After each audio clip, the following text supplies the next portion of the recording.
ఇప్పుడు పాట పాడింది నువ్వే కదా? ఎంత బాగా పాడావో తెలుసా?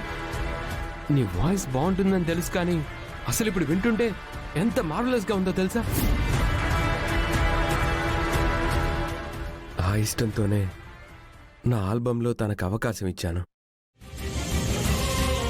అలా ఇష్టం పెరిగి ప్రేమగా మారింది. తను ఒప్పుకుంది. ఇప్పుడు మేము పెళ్లి చేసుకోవాలనుకుంటున్నాం.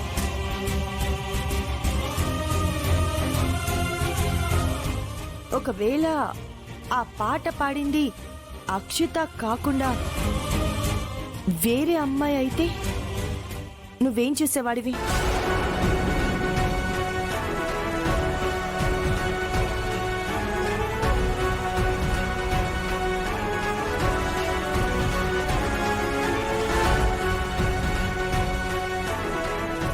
ఏంటి, పాట పాడింది వేరే అమ్మాయి అయితే ఏం చేసుండేవాడివి అని అడుగుతుంది. కొంపతీసి పాట పాడింది అక్షిత కాదు, పల్లవి అని తెలిసిపోయిందా ఏంటి? ఆవిడ మాట్లాడేది చూస్తుంటే అలాగే ఉంది మమ్మీ. గుళ్ళో ఆ రోజు పాట పాడింది అక్షిత అని ఆ వాయిస్ నచ్చి అక్షితని నువ్వు లవ్ చేసావు. ఆ వాయిస్ వేరే వాళ్ళదైతే ఆ అమ్మాయినే నువ్వు లవ్ చేసేవాడివా? అంతేగా?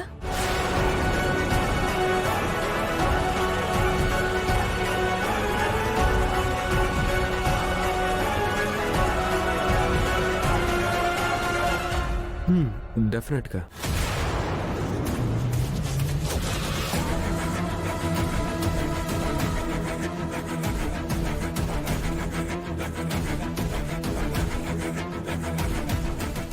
దాని గురించి మాట్లాడదామని నేను ఇక్కడికి వచ్చాను.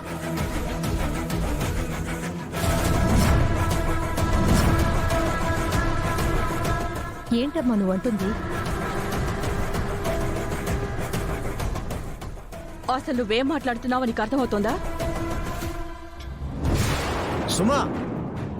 ఏంటండి సుమా, ఆ పాట పాడింది అక్షితయేనా? ఆ వాయిస్ అక్షితదేనా? వేరే అమ్మాయి పాట పాడుంటే ఆ అమ్మాయిని కూడా లవ్ చేసేవాడివా? ఏమడుగుతుందండి ఆవిడ? గుళ్ళో పాట పాడింది అక్షితానే. మా తమ్ముడు తన కళ్ళతో చూశాడు. తన ఆల్బంలో పాడింది కూడా అక్షితానే. వాడి కళ్ళ ముందే రికార్డింగ్ జరిగింది. ఇంకా వాడికి లేని డౌట్లు మీకేంటి?